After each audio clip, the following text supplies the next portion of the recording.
Hello and welcome back to Scaled Down Customs. This is going to be part 4 of the 1963 Mustang II original concept car build. And we're going to continue and get this body finished up, repainted again. And since I warped the A-pillar, we're going to be focusing on that. So I'm going to cut this out. And then since this one's broken, I'm going to take this A-pillar out, graft it in. And then this is part of the diorama display as well. So I have another car body, so we're going to take this entire windshield frame and graft it into this body. The reason I don't want to take this frame and put it onto this car is because I've already got a lot of work into this and I don't want to redo it all. And this is broken in the middle, whereas this I can cut just this part out, angle that at a 45, angle this one at a 45 and use this A-pillar. And that way this whole thing will replace this whole thing. So that's my thought, that's my plan. We'll see how it works out. And then my tools for surgery, just of course my handy X-Acto knife, and then my Tomita flush cutters, and then some sanding sticks and stuff to kind of smooth everything in.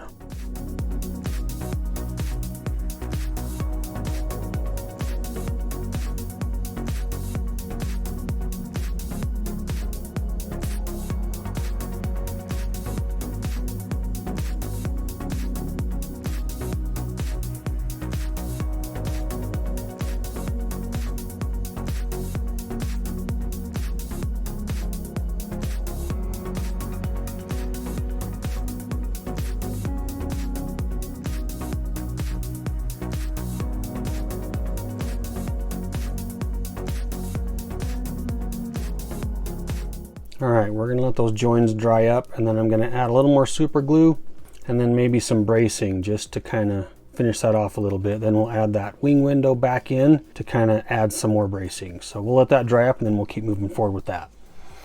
All right, so got the A-pillar grafted back in there, glued in, got the wing window glued in, and then just added some 2-part epoxy in those joins and around the door again to get everything nice and tight. So I think we're about ready for some primer, but one of the other things I want to try, the client suggested that I cut out the spacing in the door handles, so I think I'm going to try that. So just going to use a drill bit and kind of drill a couple of holes down in there and use my X-Acto blade and scrape out the guts of it. So let's try that.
All right, yeah, that actually looks pretty good. It came close to blowing that out a couple times, but yeah, a little bit of cleanup on the bottom there where the blade was scraping through, but I like that. It looks pretty good. So I'll get this other side done and we'll be ready for some primer. All right, so we got the A-pillar grafted back in, and all my imperfections and accidents and scrapes and scratches refilled in, because when you soak it in the alcohol, it does take out all your primer and everything too. So I had to redo all that. So I got my body work back up to where I want it to be. So now we're ready for some primer. So let's go do that. And again, I'm just going to be thinning my Mr. Hobby Surface Primer 1000 down 1-to-1 with their Mr. Hobby thinners. So let's go spray some primer.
All right, so I got the first coat of primer back on the car, got it smoothed down, sanded down, some more of my scrapes and imperfections cleaned up, and some more of the body panels smoothed off. So just spending a little more time getting the body cleaned up and straightened up, some of the dimples filled in and some of the lines cleaned up.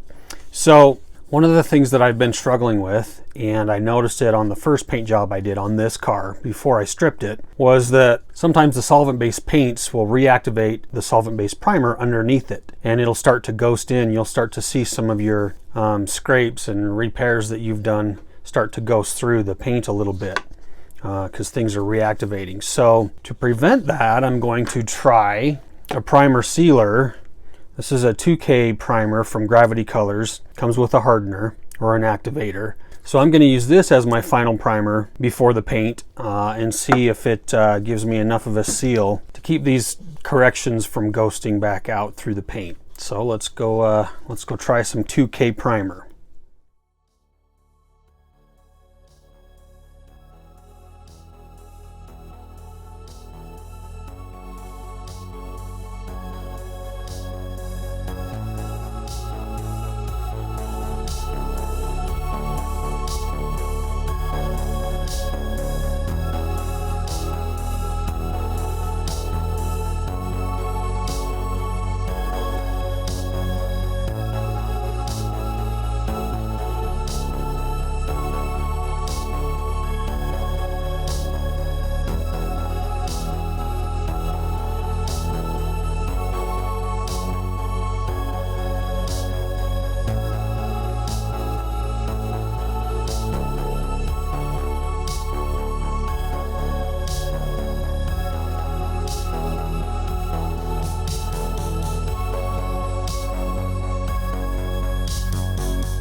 All right, so got a couple coats of the 2K white primer on there, and this stuff is really, really thin. In fact, it says right on the bottle, do not spray heavy wet coats. So, and of course, the way I spray stuff way too heavy, and it kind of built up in a couple spots, started pulling up just a little bit. So, sanded it down, let it dry, added a couple more light coats, and but one thing I noticed is right here, on both times I painted, it started cracking right there. I'm not sure why it's deciding to do that unless I'm getting it too thick right there. And then the other thing is where I've got the super glue filled in on these corners, I can see the ghost lines starting to form there. So I'm not sure what's going on with that. I tried to sand them down again. So I think what I'm going to do is I'm going to overspray with the Tamiya primer, and then depending on how that looks, I may hit it again with the 2K, or I may just go, I think just to be safe, I'll hit it with the Tamiya primer, and then I think I'll go over it one more final time with the 2K primer, just to make sure that I'm not going to have any ghosting through my paint. I'm not going to show that. I'm just going to go spray the Tamiya primer, and then we'll figure out if I'm going to do the additional 2K or not, or I'm just going to go with the Tamiya primer and go right to paint. All right, I got the Tamiya primer on there. I got everything sanded down. I'm actually liking that finish. So we're going to go spray the Scale Finishes Colonial White on there, and hopefully we'll get that on there nice and even as well. So let's go do that.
All right, so I got 3 coats of the Colonial White on there. That actually went on really well, and no real ghosting as far as my seams and everything that I can tell. So that's looking pretty good. So I think that 2K primer actually worked pretty well just to kind of seal everything in. So I'll probably be using that a little bit more when I have body work to cover up or to protect. All right, so moving on with the build, I think we're going to put on some decals. So let's see if I can screw those up. I mean, let's see if I can get those applied without screwing them up. So I've got my warm water here with just my coffee warmer. So I'll be using that. And then probably some micro set and micro sol. Maybe just the micro set. The micro sol is usually a little hot sometimes.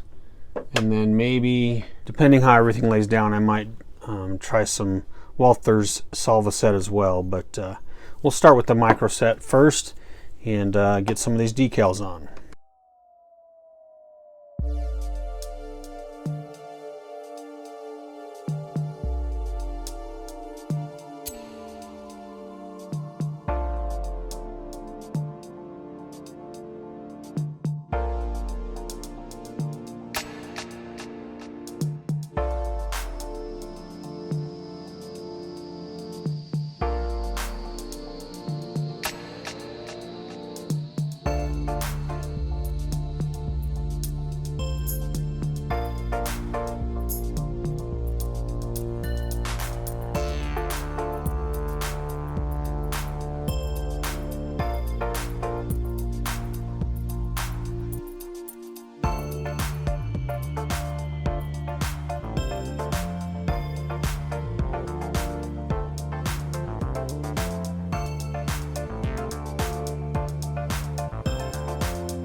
Oh man, I hate fighting with old decals. All right, so I've got a little bit of touch up to do where some of them cracked. We'll see how that turns out. Not super happy with those decals, how they went on.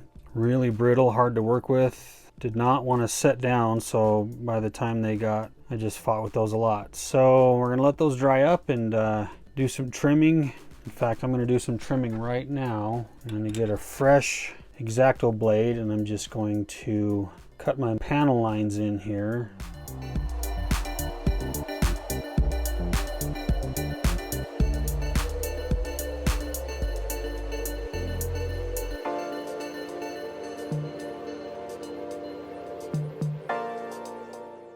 All right, and that'll give those, as they're drying, that'll give those more of an opportunity to kind of sit down inside those panel lines. But we're gonna let that dry up and do some cleanup on them, see if I can get those to look a little bit better, do some touch-up paint there, just to see if I can blend those in a little bit better.